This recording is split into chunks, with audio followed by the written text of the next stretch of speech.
Goman go de not con, Michelle Biee ngundeng. Biee ngundeng,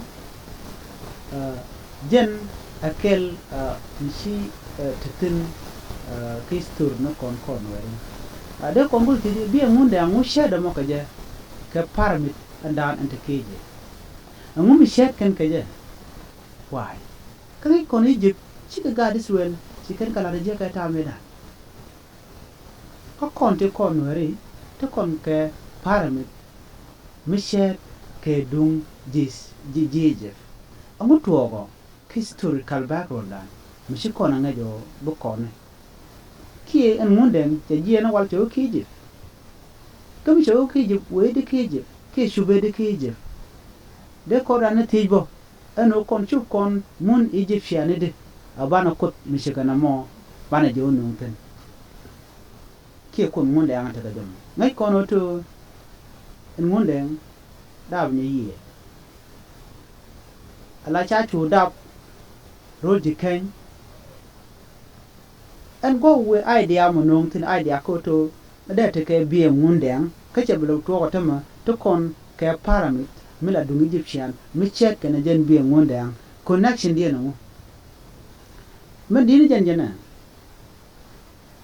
A la paramid Egyptian, Chukon with your paramid, Banabini idea, key historical background, a latke Biee mokaja key paramid kaje, a native chalet jiji.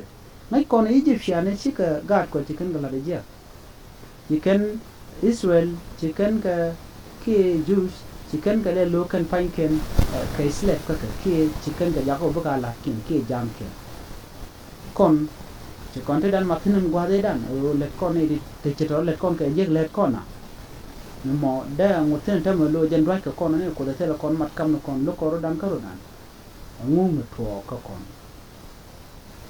Me paramid me chede kane dung Egyptian angula chadiano ke ngum no na kontong ni de kon nyume tortino kon ka to kon ete nuore dio ya che konta geje dio ya we are part of the team kane de kon de chiri je chigala number one reason jene to kon ngum chale king tooth dio ya to kon ka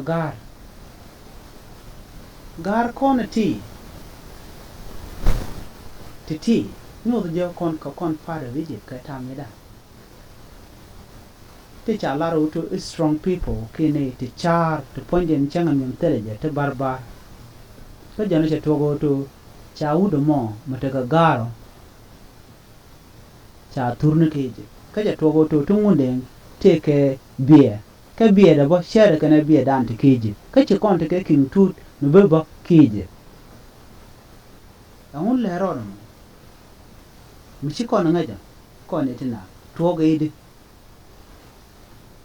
dera go de kon store na den de gor ko na ngach ke loda koni de ngwana tam men dit quick man to bara tam ko shi na gwar ka jete ka tungwa de gwe ke go gul kon te ka de chat ka ni de tong mi dera yi go to dene men la leng ka kuidan ke ne jeje de kon Sharudan markete konde chiji Egypt kalet ke Israel. Kie pe kone gwade dan. En no chante jeglat ke tame dan ngai kono chante jeglat. Ti koran mat ko to ku kon gat ko ku kon ga toche. Kie amuchi to ke amuchi ola dona muchi kon le ya king ke ti kon ya kwar ni ke jipo. Ke ti kon par me ti kon no ngade we dan. Ka jan ngai kono ngundeng dab yo gomero jike. Gore jabulo de bangach ka gore je bangaje gwa ka lo de ngula connection dana ngai kono en ngundeng je to ngwana kan lung che ko predict story ni to ngwan ti la a chang de lo ba ki de lo ngodo ba che ko predict do dan che predict je du no shi ko du ko nga je to we je no ngadi en paramit ki je ba na question we benedi amu similar ka je ka wi di al ka afrika ke le to lo mi chat Kamanante ka nuare katele farmilodian we mon michet ke dung nuare ene dung Egypt dong del kwini gi Asia che kamen to Buddhism ka la Chinese ni so dong ne te ka farmino mona no men din yen long par mi de me be ka Egypt de kon kulo gorlot ko paramit angul la similar te mone dundan ke dundien ke jen ngwaje dan fuman ngwaje tema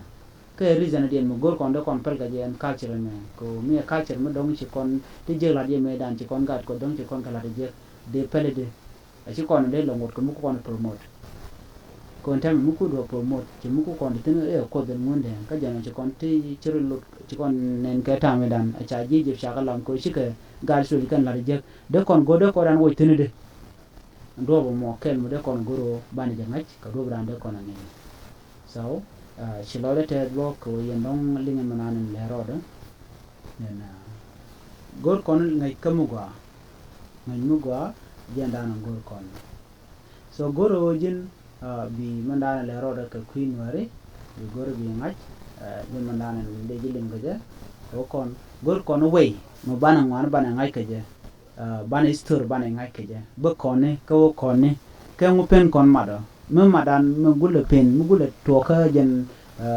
connection dan ki jiji ko don che kon te chiru lo chara la ke gwadi dan ke de kon ka fele de ke de ko dan ti gele ka kos ka do dan de kon te ke technology bon te ne ko ken ka woy dan ko dan ke ti je te ka ko men ta mo de lo ko dan kam kon ka ko kon to wi mon ke lo to kon everywhere lo cha kon da lani lo chi kon gwa kel mo mo tel kon madbo from there ngude kon bijo history mo dong jena ka jen Egypt ke je amin jena ka ngundeng ka kuibi ka mit gui kon ma gor je biamla de gwa Biee amula connection mo kene Biee Egypt mission mo ka king tut a chi kon la no won king tut beide ke wede ke Egypt abaloro jen tong mi na ka gara to garden ne ke to ge garne ke nang je tong mi ne en wude shala king tut ke Egypt abalere we king ne shala ne king gwa thank you chilote ka gwa da yen gwa da ndong de gor bay moy ka chance ko de en comment de mal gwen ka quistory ka gor kon ko bana bando bana ngai okay so wilan che chu che bishu te kam tot lu kon ngani tot ko ni pege gor kon ban widan bana je nyoga expand ke ko nang nyam ka ngani wan te wan ke quistory ne kon we da te ka mal